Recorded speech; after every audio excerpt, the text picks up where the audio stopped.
seja o nome do Senhor. E quando o evangelista falou que teria uma oportunidade, no dia 24, eu falei, é bom que vai ter pouca gente, né, que vai ser jogo, glória a Deus.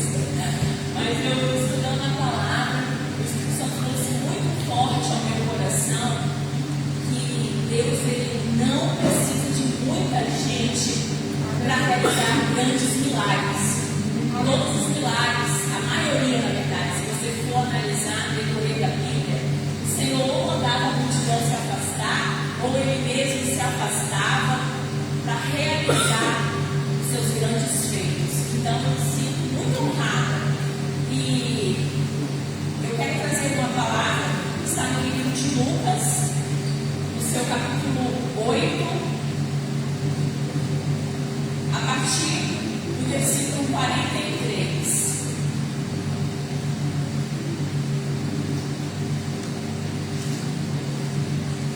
Vamos achar? Assim diz a palavra. Certa mulher que havia 12 anos vinha sofrendo de uma hemorragia e que havia gastado todos os seus bens com os médicos sem que ninguém a pudesse curar. Veio atrás de Jesus e tocou na borda da capa dele. E logo a hemorragia dela estancou. Mas Jesus perguntou: quem me tocou? Como todos negassem, ele disse: mestre, é a multidão que o rodeia e aperta. Mas Jesus insistiu: alguém me tocou, porque senti que de mim saiu poder. A mulher, vendo que não podia passar despercebida, aproximou-se trêmula e, prostrando-se diante de Jesus, declarou à vista de todo o povo o motivo por que havia tocado nele e como imediatamente tinha sido curada. Então Jesus lhe disse: filha, a tua fé salvou você, vá em paz. É uma história muito conhecida, né? Mas só para contextualizar, essa mulher ela vinha sofrendo dessa hemorragia há 12 anos. E pela lei da época, ela era considerada como imunda. Porque lá em Levíticos 15, capítulo 15, a partir do versículo 25, vai dizer que quando uma mulher tiver um fluxo de sangue por muitos dias fora do tempo da sua menstruação, ou quando tiver um fluxo de sangue por mais tempo que o habitual, todos os dias do fluxo ela ficaria impura, como nos dias de sua menstruação. Então tudo que ela tocava se tornava impuro e ela precisava viver isolada da sociedade, do convívio familiar e do convívio religioso também, e ela não podia se envolver. Então essa mulher teve que enfrentar algumas situações, alguns obstáculos que eu quero trazer aqui para a gente entender, que talvez alguém esteja passando ou possa vir a passar por algo parecido. O primeiro obstáculo que essa mulher vai enfrentar é o esgotamento físico. O sangramento contínuo por mais de uma década deixava ela fisicamente exausta e sem vitalidade, provavelmente, né? Porque sangramentos crônicos causam uma anemia profunda, falta de ferro, né? E o corpo humano ele vai ter uma série de possíveis reações que vai desencadeando por isso, por esse motivo, né? Queda de pressão, coração acelera, ela pode vir a ter taquicardia, confusão mental,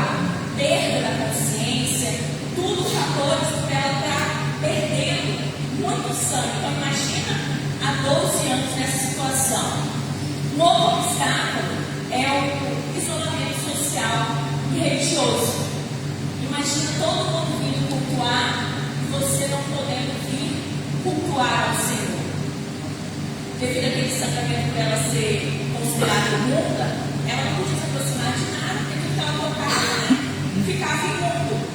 Então ela vivia afastada da população. O terceiro obstáculo é o tempo de espera. A duração dessa enfermidade, o tempo vai dizer que durou mais de uma década. 12 anos, não são 12 dias nem 12 meses. E esse tempo de espera gera ali, né, um enfraquecimento da fé, pode gerar, além de dores abdominais, fraqueza, alterações no humor. Para quem é mulher e passa por essa situação uma vez ao mês, consegue imaginar. Você tem que sentir isso durante 12 anos. Então, ela enfrentava essa série de obstáculos. E o quarto obstáculo é a crise financeira. Porque o versículo de número 43, vai dizer que ela havia gastado todos os seus bens com os médicos sem que ninguém pudesse curar. O quinto obstáculo, a perda da dignidade. Além da exclusão por causa da doença, da dor, ela perdeu os seus recursos e ela foi colocada em uma situação de invisibilidade, vulnerabilidade, rejeição, e eu imagino também que alguns julgamentos da sociedade. E o último obstáculo é a multidão e a distância, porque ela tinha um objetivo que era alcançar Jesus, mas a multidão causava ali uma espécie de barreira nela e ela não conseguia encontrar o objetivo dela, que era Jesus. Então essa mulher, que a Bíblia não cita o nome, mas ela muito nos inspira, ela teve que ter uma atitude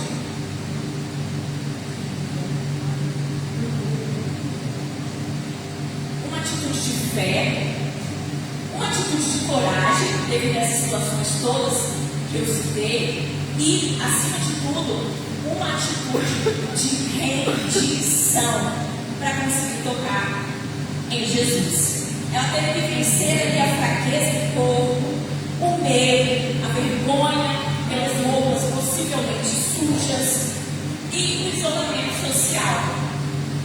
E essa atitude de se abaixar e tocar nas orlas das vestes de Jesus demonstraria, irmãos, uma total e absoluta rendição e entrega naquela situação em que ela se encontrava. Isso demonstrou que, olhando para essa situação, ela precisou se esvaziar do ego dela e reconhecer que o Senhor era soberano. Mas aí você pode perguntar, mas o que isso tem a ver com mergulhando na presença? Irmãos, isso tem tudo a ver, porque para mergulharmos profundamente vai exigir de nós abandono. E tem que abandonar a situação de querer ter o controle ali da situação e daquela dependência total ali da situação. Então eu imagino que ela se despiu disso e resolveu se jogar, mergulhar na presença. Eu quero parênteses aqui, porque eu pesquisando sobre, me veio na mente, eu pesquisando sobre esse tema, e o Espírito Santo me trouxe os nadadores profissionais. Aí eu fui pesquisar o posicionamento dos nadadores profissionais. Se você puxar a sua memória aí aquelas competições de piscina que você vê, ali, para eles serem nadadores profissionais, a ponto de mergulhar em fundo, existe um posicionamento por detrás de si. Que você precisa colocar uma mão sobre a outra, se abaixar, e a sua cabeça precisa estar totalmente entregue, totalmente rendida. Aí ele pega aquele impulsionamento, nessa posição de cabeça baixa, e dá e ganha um impulsionamento maior para poder começar a dar a primeira braçada. E isso é muito incrível, porque no estudo assim, eu vejo sobre os nadadores profissionais, eles vão explicar por que tem que baixar a cabeça. Resumindo, para não entrar muito nesse quesito, um corpo humano que vale 60 a 70 quilos, a cabeça ela vai pesar aproximadamente 5 quilos. Então imagina você não cair de cabeça. 5 quilos vai ficar pesando. Você tem que fazer a natação é como se fosse uma gangorra. Eles dão um exemplo que é chamado de streamline. Flecha é o nome. E você precisa baixar a cabeça. Então, para mergulhar profundamente, é preciso se posicionar nesse posicionamento de rendição, começando com a cabeça abaixada.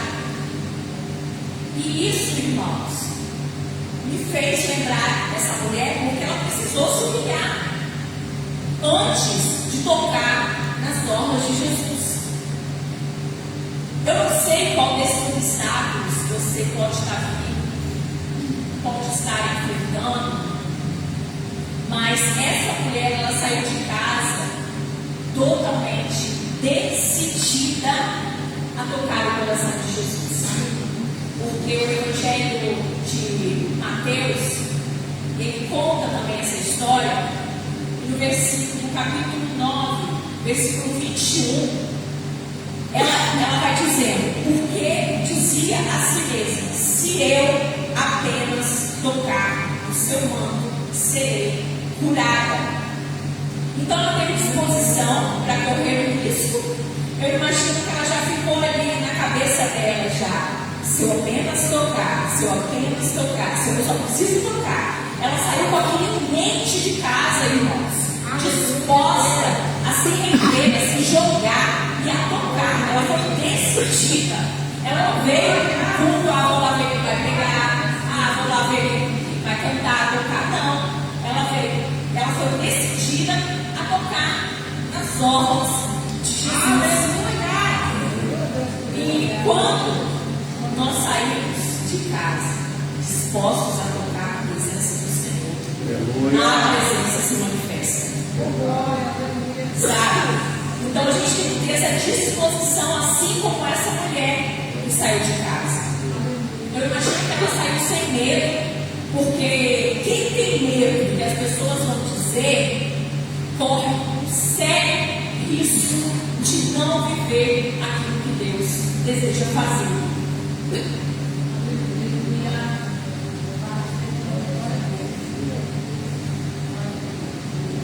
E essa história também me fez lembrar a história de Zaqueu, que está escrita também no livro de Lucas, porque Zaqueu ele não teve medo de subir. Mas olha o mistério, Zaqueu subiu na figueira brava para ver o mestre. E o Senhor avistou ele. Ele subiu para ver o mestre. Essa atitude foi um divisor, porque Deus viu ele fazendo isso e olhou para cima e ordenou: ei, desce, que eu vou entrar na sua casa. Desce, que eu quero ter comunhão com você. Zaqueu, desce, que eu quero falar contigo. Lembra de Jeremias 18? Jeremias, desce lá na casa do oleiro. Desce lá, Jeremias, que ele tem o controle da situação.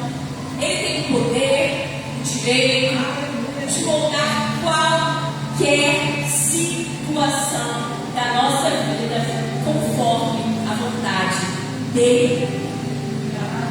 Lembra de Naamã? Desce, Naamã. Desce até o rio. Desce até o rio Jordão, Naamã. E mergulha 7 vezes, Naamã. Desce lá. Mas, Senhor, as águas do rio Damasco não são mais limpas? Naamã, desce lá. Desce que eu vou realizar o milagre, Naamã. Essas histórias, irmãos, eu trouxe aqui para fazer com que a gente entenda e compreenda que situações difíceis, além de coragem e humildade, nós também vamos precisar de ter estratégias.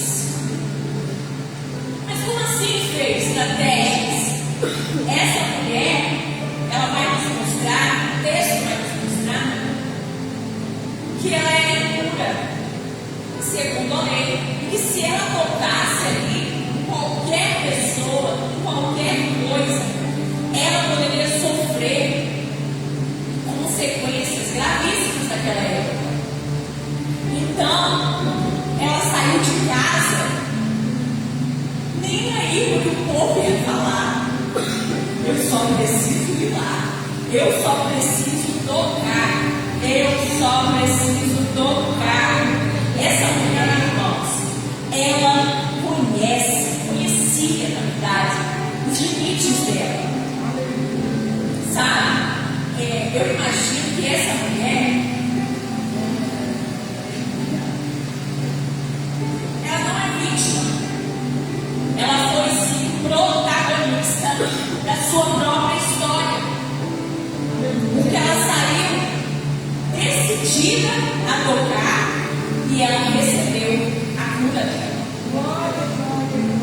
E pesquisando um pouco mais sobre a questão das normas de Jesus, por que eu falei da questão das estratégias? Porque essas orlas ou franjas das vestes de Jesus não eram apenas detalhes das roupas.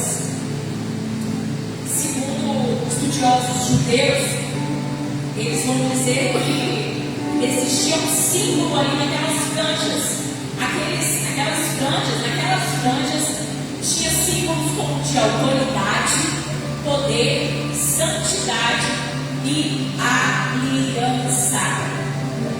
Então essa mulher, ela usou de fé, ela usou de conhecimento das escrituras e muita ousadia, porque ela cria que a promessa escrita lá em Malaquias 4:2 vai dizer assim: mas para vocês que temem o meu nome, o sol da justiça se levantará, trazendo cura em suas asas. Asas, em termo hebraico de Deus, eles associavam as extremidades da orla, como eu disse, e essas asas ali, elas traziam a cura que a pessoa precisava. E esse texto me ensinou tanto, porque essa mulher está indo atrás de uma aliança ao tocar nas orlas de Jesus. E meus amados, quem tem aliança com Deus recebe milagres. Quem tem alianças com Deus vive no sobrenatural. Quem tem alianças com Deus é curado. Quem tem alianças com Deus alcança lugares que o povo, que o mundo de fora não alcança. Porque o Senhor, Ele mesmo cria as estratégias para a gente alcançar essas bênçãos. Então ela saiu ali de casa, decidida a tocar nessas orlas, por um motivo claro: ela tinha fé. E no versículo 45, eu peço a projeção, se puder colocar para mim, versículo 45, do capítulo 8. E Jesus disse: quem é que me tocou? Ele começou com quem? Quem me tocou? E negando, todos disseram. E negando, todos disse Pedro. Os que estavam com ele: mestre, a multidão te aperta e te oprime. E dizes: quem é que me tocou? Próximo. E Jesus disse: alguém me tocou, porque bem conheci que de mim saiu poder. Então, vendo a mulher que não podia ocultar-se, aproximou-se tremendo e, prostrando-se ante ele, declarou diante de todo o povo a causa porque ele havia tocado e como. E ele lhe disse: como estará? E ele lhe disse: mulher, tem de bom ânimo, a tua fé te salvou, vá em paz. Você percebe que ele começou com quem? Quem me tocou? Depois ele falou: alguém. Por último, ele termina com filha. Irmãos, quando a gente era do mundo, a gente não sabia, né, quem a gente era. A gente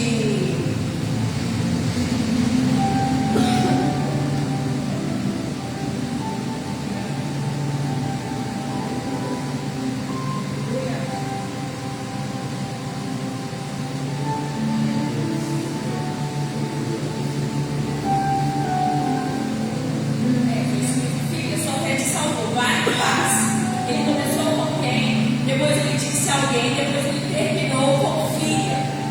Então, nesse parágrafo aqui, que ele fala: filha, a tua fé te salvou, eu pude observar que quem tem aliança com Deus recebe cura sim. Porque ele termina chamando ela. Começa com quem? Quem é você? Depois alguém, depois filha. Tem um processo, né, desses 3 parágrafos aí. Tem uma mudança ali no toque. Fora tocar, que ele foi mudando ali. Por fim, ele chamou ela de filha. E ele falou: filha, a sua fé salvou você. Vai em paz. Eu fiquei pensando, por que ele não falou com ela: filha, a sua fé salvou você, seu sangue está cessado, ou algo do tipo, né? Mas ele fez questão de falar: vá em paz. Porque essa mulher, irmãos, ela achava que ela sabia o que ela precisava. Na verdade, ela achava que ela precisava de uma cura física, mas ela recebeu também uma cura na alma. Porque ela queria uma cura física, mas recebeu salvação. Ela queria o sangue cessar e recebeu paz. Quantas vezes não é assim comigo e com você? A gente corre, vem para a igreja atrás de Jesus. Senhor, faz isso. Senhor, faz aquilo. Eu preciso disso, eu preciso daquilo. E o Senhor, por vezes, às vezes, não dispensa ali a bênção na hora que a gente deseja, né? Às vezes a gente passa por um processo para depois, lá no final, ele entregar aquilo que a gente precisa. E quero compartilhar rapidamente com os irmãos, porque no final do ano passado eu fui diagnosticada com um tumor na minha tireoide. E aí eu, buscando médico, fui atrás de vários médicos. E a maioria falava assim: não, é só um nódulo, porque segundo estudos, cerca de 60 a 90%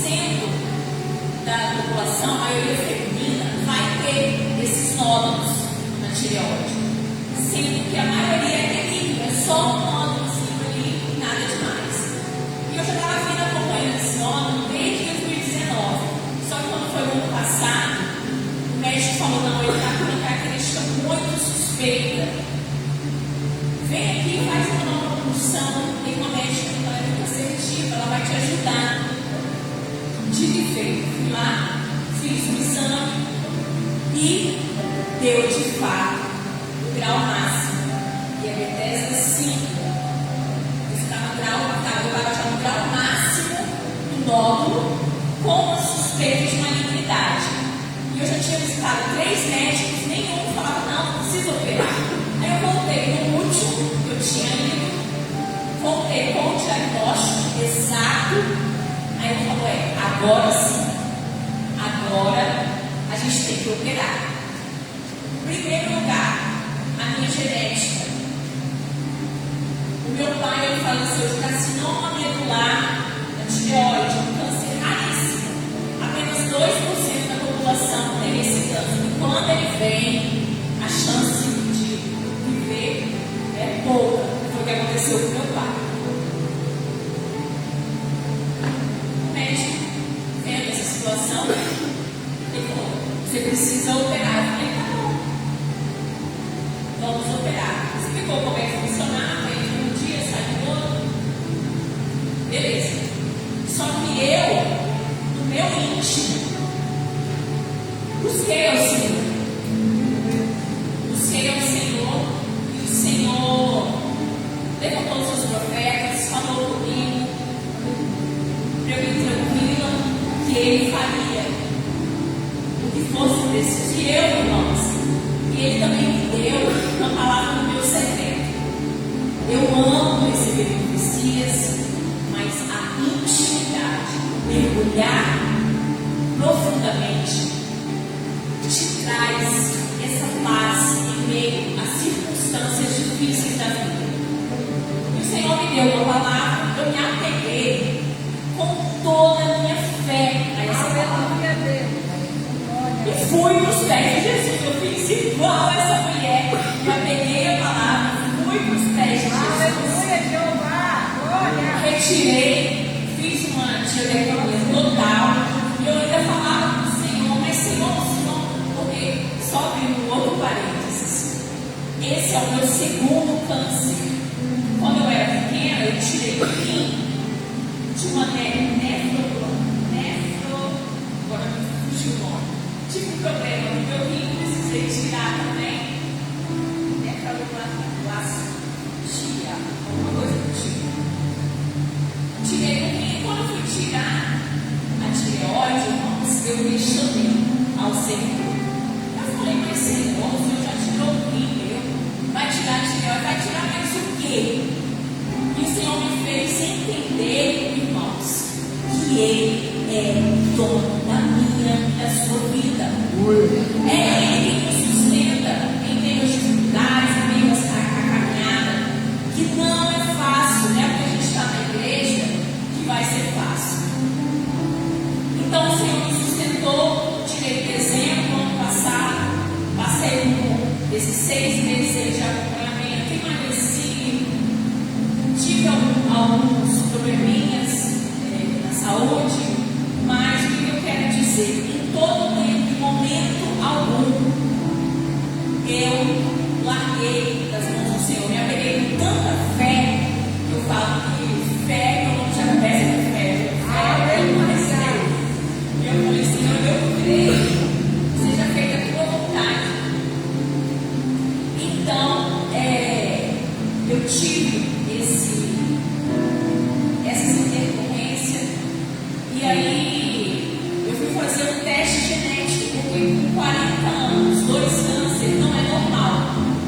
E aí nesse teste genético que eu fiz, eu poderia ter uma possível síndrome de Lifraven. Eu falei, meu Deus, o que é isso? Quando eu ia nos médicos, os médicos nem conheciam o que se tratava. Essa síndrome é uma síndrome que dá uma divergência no gene e você tem probabilidade de ter mais de um tipo de câncer. Aí eu fiz esse exame, levando uma geneticista esse ano, eu fiz 2019. Levando uma geneticista esse ano, ela falou assim, olha, tem alguma coisa errada aqui. Aí eu falei, e ela falou, a gente vai precisar refazer. Aí eu falei, eu não vou refazer não, porque o teste é bem caro,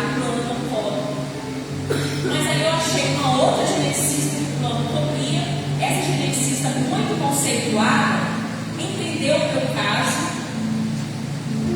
falou bem assim: não, vamos fazer um pedido. Eu sei que o plano pode liberar. Ela muito conceituada, fez um pedido com menos de 20 dias saiu. E por que eu estou contando isso tudo, pastor Laura? Porque aqui, diante deste altar que eu estou, eu recebi palavras de cura, eu recebi palavras de que o Senhor restauraria a minha casa, a minha sorte e a minha saúde. E eu creio muito, muito, muito, muito que esse exame, que é bem caro, não foi feito à toa. Eu creio que esse diagnóstico que eu tive lá atrás, em 2019, essa possível síndrome de Liefeld-Bene, porque em 40 anos, 2 cânceres não é normal. Eu falei: Senhor, eu creio que o Senhor muda o diagnóstico. E eu tomei posse de uma das palavras liberadas do altar. E o Senhor falou: o Senhor está mudando diagnósticos. E eu tomei posse dessa palavra. E eu creio que o resultado ainda não saiu. Vai sair no final de julho. Mas eu creio que essa situação ela será mudada.